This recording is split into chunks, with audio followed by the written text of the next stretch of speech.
سارا دن گھر رہ کر بھی کیا ہی کرتی ہوں گی۔ مجھے بہت غصہ آتا، میں سر جھکا کر گھر کی جانب چل دیا۔ سارے راستے میرے ذہن میں ایک ہی خیال آتا رہا، اللہ نے ہمیں کیوں ہی بنایا ہے۔ میری بیوی مجھے دلاسے دینے لگی کہ سب ٹھیک ہو جائے گا۔ میری امی بھی بچپن سے مجھے یہی کہتی تھی کہ سب ٹھیک ہو جائے گا، لیکن ابھی تک تو کچھ بھی ٹھیک نہ ہوا اور میں الیکٹریشین بن گیا۔ میری بیوی ماں بننے والی تھی، میں خوش بھی تھا اور دکھی بھی۔ دکھی اس لیے کہ کیا میری نسل بھی یوں ہی غلام بن کر رہ جائے گی، اور اگر میری بھی بیٹی ہوئی تو کیا اسے بھی زمانے والوں کی دھتکار سہنی ہوگی۔ میں نے تو یہی دیکھا ہے، امیر کی بیٹی ان پڑھ جاہل ہونے کے باوجود لوگوں کو بہت پسند آتی ہے، کیونکہ گھر جو بھر جاتا ہے۔ میں دعا کرتا ہوں کہ اللہ مجھے اولاد نہ دے۔ جب میرے والد ہماری قسمت نہ پھیر سکے تو میں کیا ہی کر لوں گا۔ میں پوری طرح مایوس ہو چکا تھا۔ رفیع اور اصفر کی ماں نے مجھے گھر پر بجلی سیٹ کرنے کے لیے بلایا۔ جب میں ان کے گھر پر پہنچا تو رفیع اور اصفر میری بہنوں کے بارے میں بات کر رہے تھے، ایسی باتیں کہ سن کر جی چاہ رہا تھا ان کو جان سے مار دوں، لیکن میرے اختیار میں کچھ نہیں تھا۔ کمرے کی وائرنگ سیٹ کرنے کے لیے میں نے 2 تاریں نکالی، ابھی ان کو ٹیپ سے جوڑنا باقی تھا۔ تبھی دونوں بھائی شراب کے نشے میں دھت وہاں پر آ گئے۔ ہاتھ میں ایک گلاس اور بوتل پکڑی ہوئی تھی، دونوں ایک گھونٹ بھرتے، پھر منہ سے شراب گلاس میں نکالتے اور دوبارہ اسی شراب کا گھونٹ لیتے۔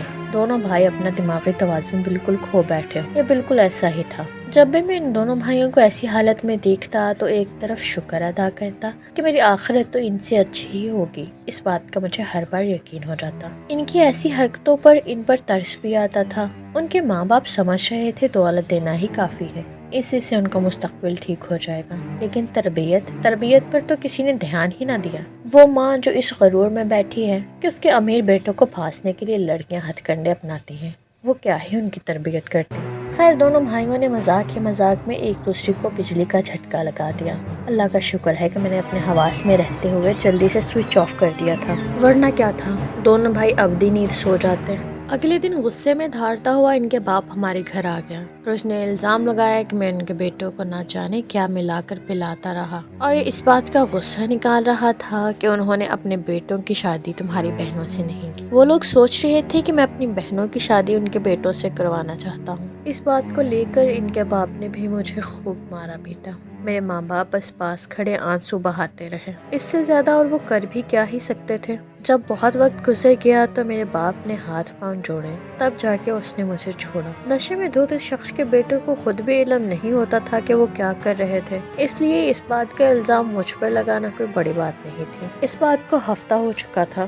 مجھے اصفر اور رفیع نے حویلی پر بلایا کہ بجلی کا کچھ کام خراب ہے، اس لیے مجھے لازمی آنا ہوگا۔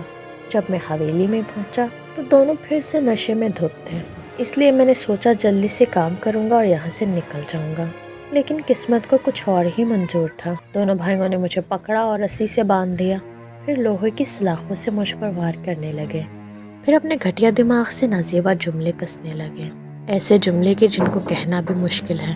درد کے مارے مجھ میں سکت بھی نہ تھی کہ ایک لفظ تک کہہ سکوں۔ میں تڑپ رہا تھا، لیکن ان دونوں فرعونوں کو ذرا بھی رحم نہ آ رہا تھا۔ پھر جب میری حالت بہت غیر ہو چکی تو مجھے سڑک کے بیچوں بیچ چھوڑا اور الزام لگایا کہ میں نے ان کے گھر میں چوری کرنے کی کوشش کی تھی، جس کی وجہ سے ان دونوں بھائیوں نے مجھے مارا پیٹا۔ میری بیوی مجھے دن رات دیکھ دیکھ کر روتی رہتی، سمجھ نہ آتا کہ کس کو اپنے اس حال کا الزام دوں۔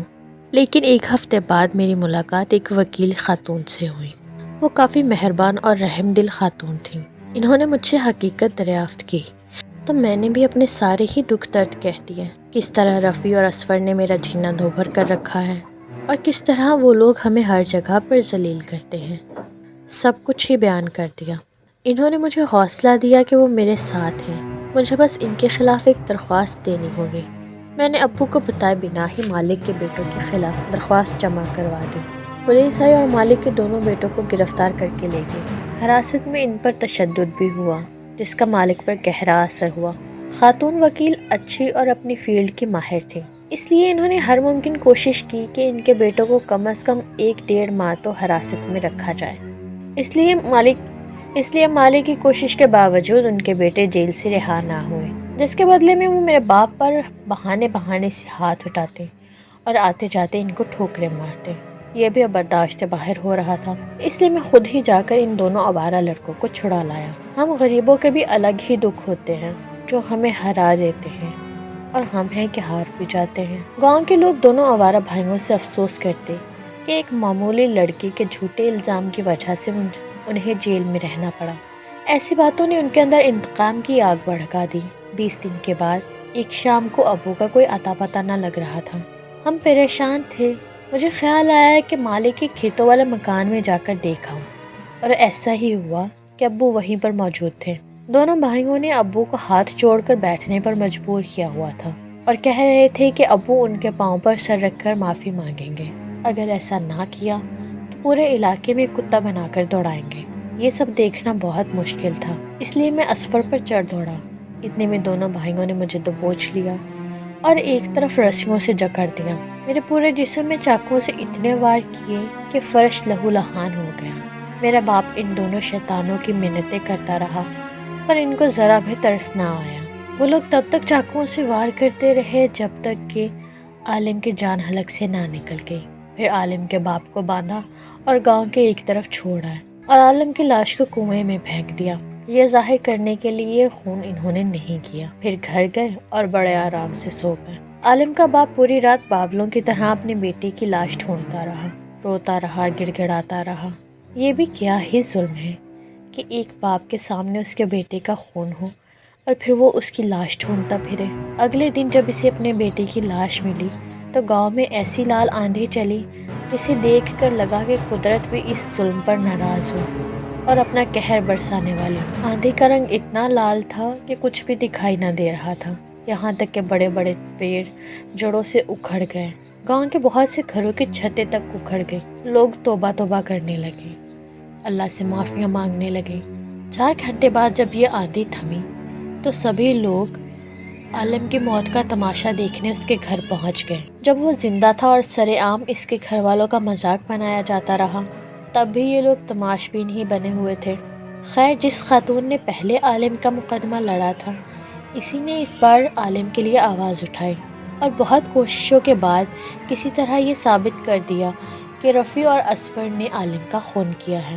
رفیع اور اسفر کے باپ نے بھی پاؤں چوٹی کا زور لگا دیا کہ کسی طرح اپنے بیٹوں کو چھڑا سکے، لیکن اس کے علاوہ کوئی راستہ نہ تھا کہ عالم کے گھر والے خود ان سے صلح کر لیں۔ امیر باپ بالآخر غریب باپ کے سامنے ہاتھ جوڑنے پر مجبور ہو گیا تھا۔ رفیع اور اسفر کا باپ عالم کے باپ سے کہنے لگا، تم نے تو اپنا ایک بیٹا کھو ہی دیا ہے، اب ان کا سوچو جو زندہ ہے، اور ہو سکتا ہے عالم کو اللہ بیٹا دے دے، اور تمہاری بیٹیاں بھی جوان ہیں، ان کی شادیوں کا سوچو۔ میں تمہارا سارا قرض معاف کر دوں گا اور تمہیں 25 لاکھ روپے بھی دوں گا تاکہ تم اپنا کام کر سکو۔ تمہیں یہ گھر بھی دے دوں گا، تمہارے نام کر دوں گا، بلکہ تمہارا ہوا یہ گھر اب سے تمہارا ہے۔ تم اپنے چھوٹے بیٹے کا بھی تو سوچو، اس کے لیے تم سب کچھ کر سکتے ہو جو تم عالم کے لیے نہیں کر سکے۔ پہلے تو عالم کے باپ نے حامی نہیں بھری، لیکن پھر کچھ دن گزرے تو ہاں کر دی۔ وکیل خاتون نے اور عالم کی بیوی نے بہت منتیں کی کہ ایسا نہ کریں۔ عالم پر ساری زندگی ان لوگوں نے ظلم کیے ہیں، وہ بھی بے انتہا کیے۔ اس پر عالم کے باپ نے چھوٹے بیٹے اور بیٹیوں کا سوچا اور اپنے بیٹے کی موت کا سودا 25 لاکھ قرض کی معافی اور اس مکان کے بدلے میں کر دیا۔ کسی کی جان کی بھی قیمت ہو سکتی ہے، بہت عجیب بات ہے۔ کچھ ہی دنوں بعد عالم کو اللہ نے بیٹی دی اور وہ بھی مردہ۔ شاید اس کی دعائیں قبول ہو گئی تھیں۔ وہ جو ڈر رہا تھا کہ اس کی بیٹی کو دھتکارا نہ جائے تو اللہ نے اسے دنیا میں ہی نہ آنے دیا۔ کبھی کبھی انسان کی دعائیں بھی قبول ہو ہی جاتی ہیں۔ عالم کی موت نے برسوں کی غلامی کی زنجیر توڑ دی۔ جن کے پاس اپنی چھت نہ تھی، آج ان کے پاس اپنی چھت ہے اور وہ عزت سے جی رہے ہیں۔ اور جو عمر بھر اس کے لیے لڑتا رہا اسے سسک سسک کر مرنا نصیب ہوا۔ اسی کے ساتھ تیمور دولہ کو دیجیے اجازت، اللہ نے کے بعد۔